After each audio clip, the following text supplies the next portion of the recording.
نحمده نصلي ونسلم على رسوله الكريم أما بعد فأعوذ بالله السميع العليم من الشيطان الرجيم بسم الله الرحمن الرحيم لا إكراه في الدين صدق الله مولانا العظيم۔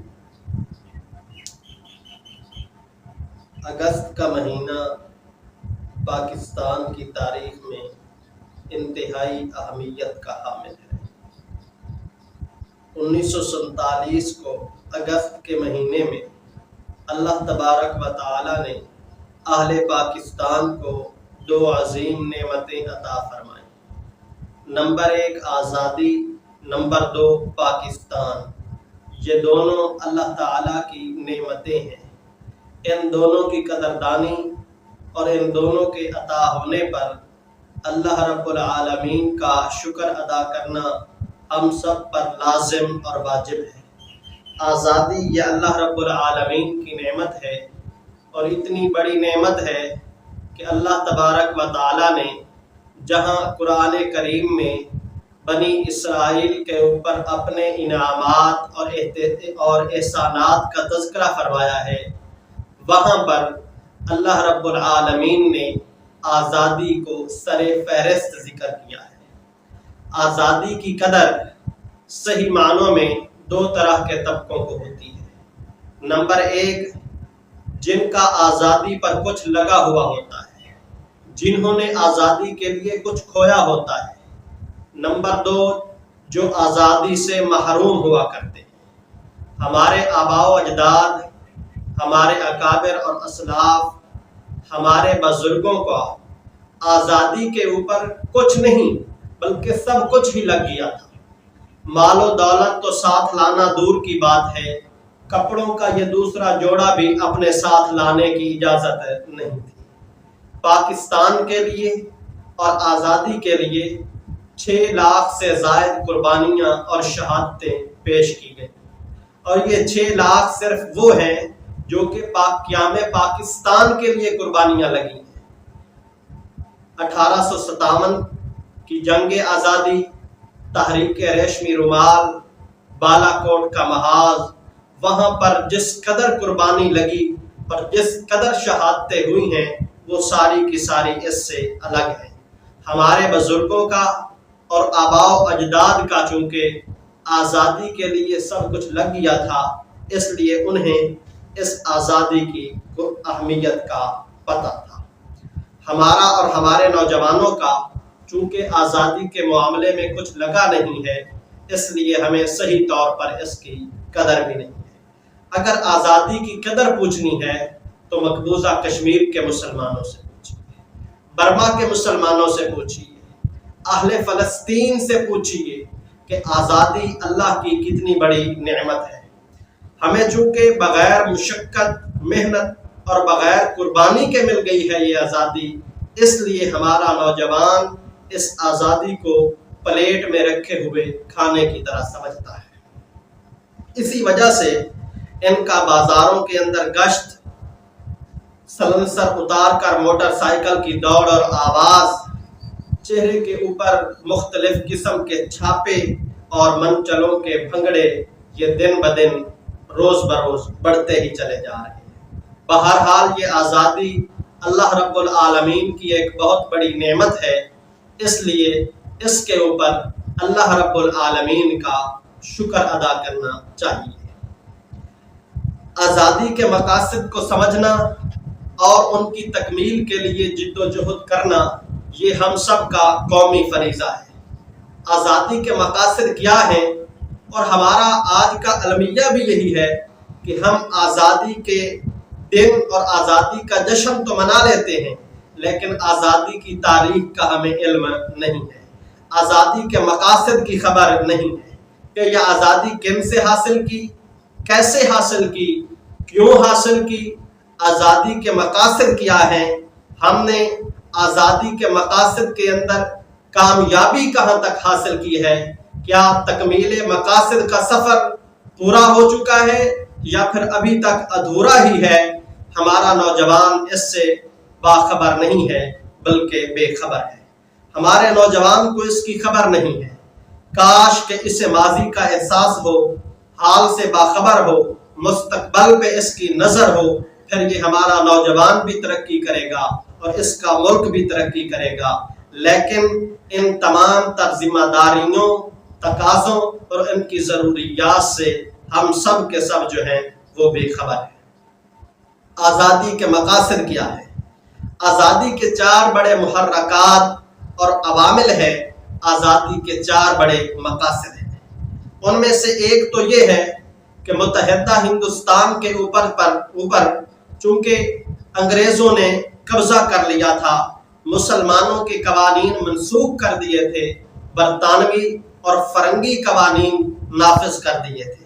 اپنے تسلط کی وجہ سے انگریز ہندوستان کے باشندوں پر ظلم و ستم کا بازار گرم کر رہے تھے، جس کی لاٹھی اسی کی بھینس کا مصداق بنے ہوئے تھے۔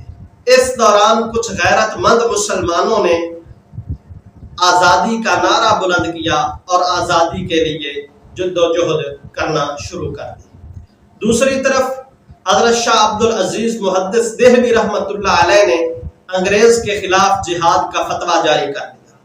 اس فتوے کے اندر 3 چیزیں جو ہیں وہ بنیادی اہمیت کی حامل تھیں۔ نمبر 1، انگریزوں کا ہندوستان کے اوپر تسلط اور قبضہ۔ نمبر 2، اسلامی قوانین کی منسوخی۔ اور نمبر 3، برطانوی اور فرنگی قوانین کا نفاذ۔ ان 3 چیزوں کی بنیاد پر حضرت شاہ عبدالعزیز محدث دہلوی رحمۃ اللہ علیہ نے انگریز کے خلاف جہاد کا فتویٰ جاری کیا۔ اس فتوے کے جاری ہونے کے بعد مسلمانان ہند میدان جہاد کے اندر اترے، لیکن یہاں یہ بات یاد رکھنے کی ضرورت ہے کہ یہاں انگریز کے خلاف جو مسلمان جہاد کے اندر نکلے تھے، یہ صرف اکیلے مسلمان نہیں تھے، بلکہ مسلمانوں کے ساتھ ساتھ سکھ بھی شریک تھے، ہندو بھی شریک تھے، دوسرے طبقوں اور مذاہب کے لوگ بھی شریک تھے۔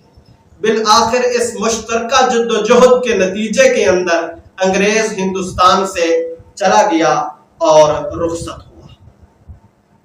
تو یہاں پر یہ ایک مشترکہ جد و جہد تھی انگریز کے خلاف، اور اس کا مقصد یہ تھا کہ ہندوستان سے انگریز کا قبضہ چھڑوایا جائے اور اس کے تسلط کو ختم کر دیا جائے۔ اس کے اندر مسلمان بھی اور دیگر مذاہب کی اقوام بھی کامیاب ہوئے۔ 3 مراحل اور 3 مقاصد ایسے تھے جو کہ صرف مسلمانوں کے ساتھ مخصوص ہیں۔ ان اسباب اور عوامل کے اندر غیر مسلم مسلمانوں کے ساتھ شریک نہیں تھے۔ ان میں سے پہلا تو یہ کہ اپنی تہذیب، اپنی ثقافت اور اپنی اقدار و روایات کا تحفظ ہے۔ دوسرا اسلامی قوانین اور احکام کا نفاذ ہے، اور تیسرا اپنی معیشت کا تحفظ ہے۔ یہ 3 مقاصد اور عوامل جو تھے مسلمانوں کے ساتھ مخصوص تھے، ان کے اندر غیر مسلم مسلمانوں کے ساتھ شریک نہیں تھے۔ ان میں سے پہلا اسلامی تہذیب و ثقافت، اقدار و روایات کا تحفظ۔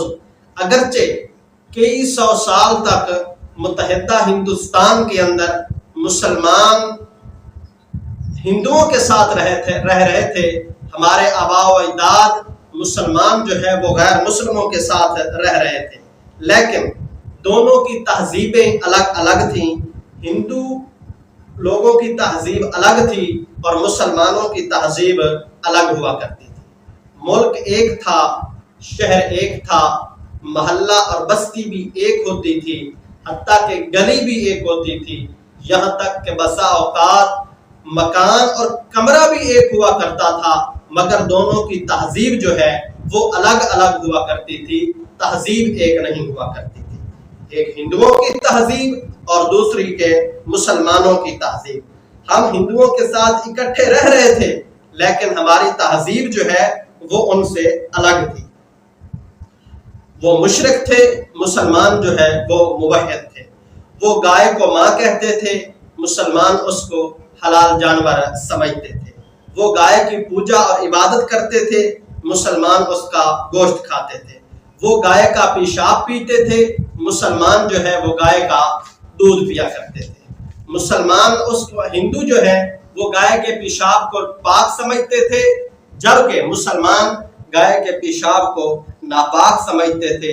اگر کبھی کہیں جسم پر یا کپڑے وغیرہ پر لگ گیا تو پھر مسلمان اس کو دھونے کی مکمل کوشش کرتے تھے اور اس کو دھو کر فوراً اپنے جسم اور کپڑے کو پاک کیا کرتے تھے۔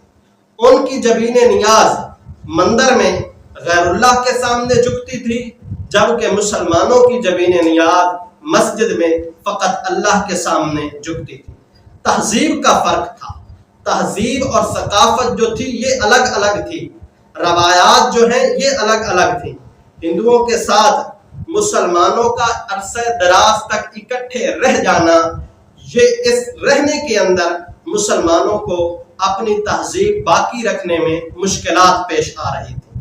ہندوؤں کے ساتھ مسلمانوں کا عرصہ دراز تک اکٹھا رہنا اپنی تہذیب کو باقی رکھنے کے اندر مشکلات پیدا کر رہا تھا۔ ہندو جو تھے یہ اکثریت کے اندر تھے، ان کی تہذیب غالب ہو رہی تھی، مسلمان اقلیت کے اندر تھے، ان کی تہذیب مغلوب ہو رہی ہے۔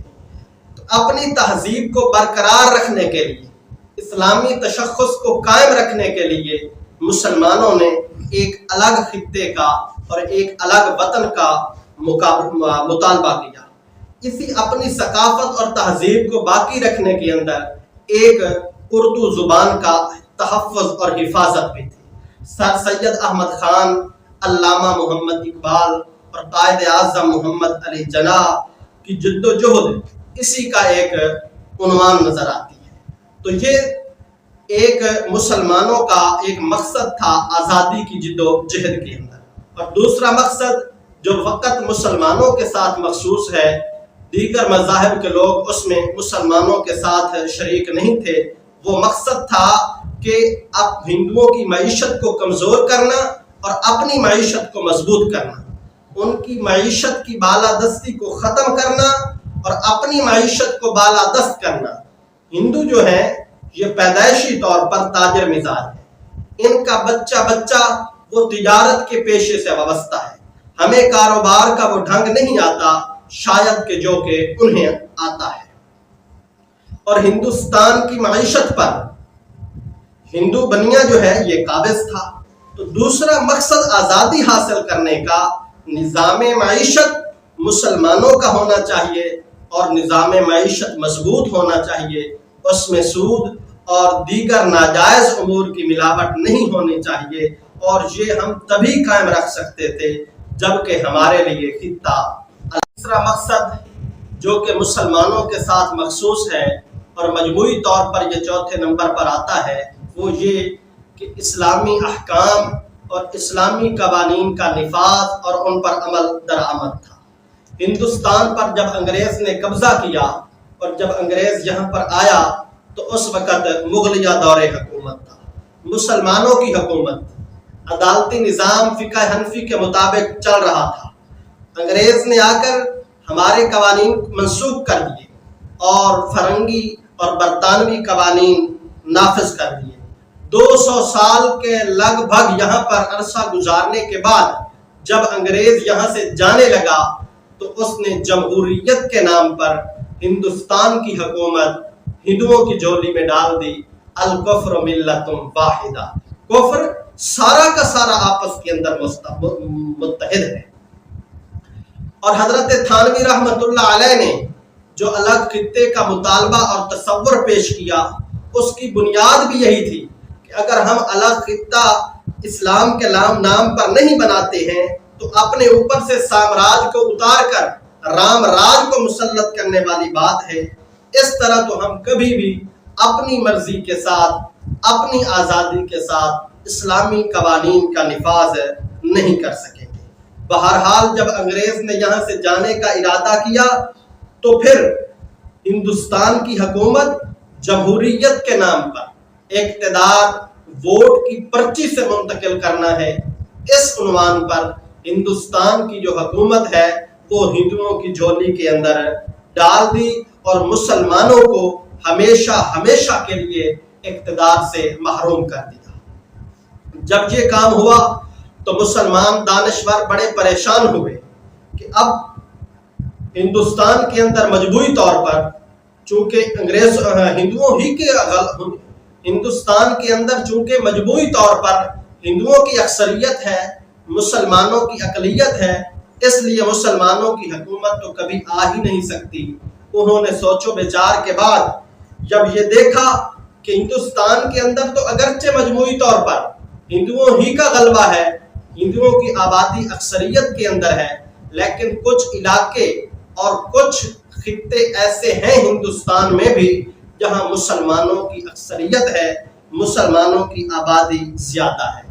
تو انہوں نے سوچا کہ کیوں نہ ہم ان خطوں کو ایک الگ اسٹیٹ کا درجہ دلوائیں، ایک الگ مملکت کا مطالبہ کریں، تاکہ وہاں پر ہم اسلامی قوانین کو نافذ بھی کر سکیں اور اسلامی قوانین کے مطابق اپنی زندگیوں کو بھی گزار سکیں۔